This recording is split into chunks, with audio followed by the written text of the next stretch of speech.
Welcome to The Explainer. Today, we are diving headfirst into a story that absolutely shreds the line between ancient mythology and cutting-edge science, all pulled from the incredible novel The Hidden Hindu. Okay, just think about this for a second. Imagine a man is discovered who claims he's been alive for thousands of years. And he's not just old, he's holding on to a secret so powerful, people would kill to get their hands on it. That's the wild premise we're unpacking today. So our story kicks off in this super secret, high-tech research dome on a totally remote island. And an unidentified man is brought in, a captive. But he's not like anyone they have ever seen before. Yeah, so right off the bat, you know this is no ordinary prisoner. His body is literally shedding ash. His skin seems to glow. His presence is so otherworldly, it's got his captors both in awe and, honestly, a little freaked out. So the team's first guess is, okay, he must be an Aghori, one of those ascetics who go to extreme lengths to conquer death and fear. But that label? It doesn't really answer anything. It just makes him even more of a mystery. All right, so to figure this all out, you've got this secretive character, Dr. Srinivasan, who puts together a hand-picked team. It's a group of brilliant minds, but they're all coming from totally different worlds. Their job? Figure out who or what this man really is. And let's be clear, this is not just any team. It's basically a pressure cooker of different beliefs. You've got a psychiatrist, a hardcore scientist, a mythology expert, a hacker. I mean, you can already see the fireworks coming, right?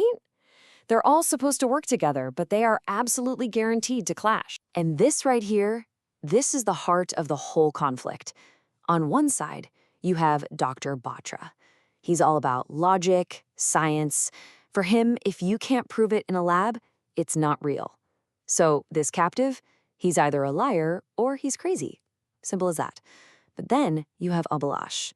He lives and breathes ancient texts and believes they hold truths that science just hasn't caught up with yet. It's a total clash of worldviews. So the interrogation gets underway, and right away, things start to get weird. Like really weird. The team starts running into facts that just defy all logic and everything they thought they knew. Dr. Batra, the scientist, is the first to get his worldview completely shaken. He hits the captive with a dose of truth serum that would kill any normal person 3 times over. And what happens? The guy just wakes up an hour later. Perfectly fine. It's the first clear sign that this man's body is not playing by the rules of biology. So they put him under hypnosis. And this man, who now calls himself Om Shastri, starts talking. And what he says? It's just impossible. He casually drops this name, Vishnu Gupt, and the name just hangs there in the air, confusing almost everyone in the room. The whole team is just kind of scratching their heads. But Parimal, the historian who's been quiet this whole time, his eyes go wide.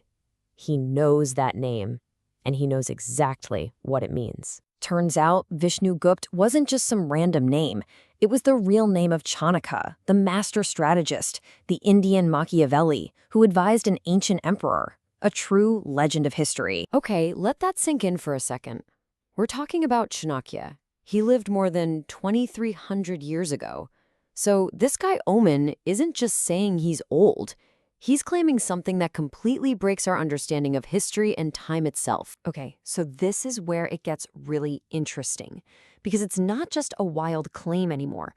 The evidence starts piling up, and it points towards a truth that seems completely impossible. So the team's hacker, LSD, she digs in, and what she finds is just mind-blowing. This guy, Om, has had tons of different legal identities. We're talking official passports, driver's licenses, bank accounts, the works. And on every single one, it's his face. But here's the kicker. He shows up in records as his own father and then his own son over and over again, resetting his paper trail so he never looks a day over 40. In the identities he claims, it's just staggering. He says he was a medic way back in the age of the Ramayana, a prime minister during the Mahabharata, he was Chanakya, and he was even with Sikh warriors in the 1700s. It's like he's a living thread woven through the entire tapestry of human history. And then Abhilash, the mythology guy, He drops an absolute bombshell. He points to a single verse in a 16th century hymn. He breaks down the ancient units of measurement, and when you do the math, it gives you the distance from the Earth to the Sun with almost perfect accuracy. We're talking about a calculation made centuries before modern science could even dream of it. So the question is, how did they know? So how does Om explain all of this? His answer is simple, and honestly, it's terrifying. He says he can't die.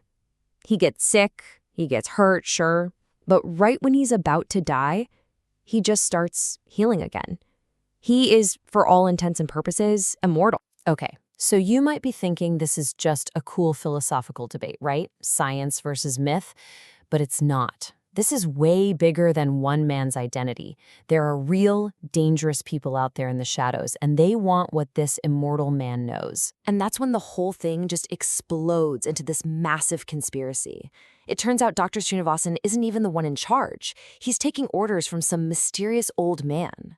And the secret they're all after? A legendary text on how to bring people back from the dead, split into 2 parts. When the team finds a map and goes for the second half, bam, they're ambushed. It gets violent fast. So yeah, all of a sudden, this isn't some quiet interrogation in a lab anymore. It's a full-on life-or-death race against time, a deadly hunt for an ancient power, with an enemy who is more than willing to kill to get it. Which brings us back to the big question, right? Who is Om Shastri? Is he truly an immortal being who's walked the earth for millennia? Is he a brilliant, convincing madman? Or is he something else entirely? And what is the secret he's protecting? A secret so powerful that people are literally willing to kill for it.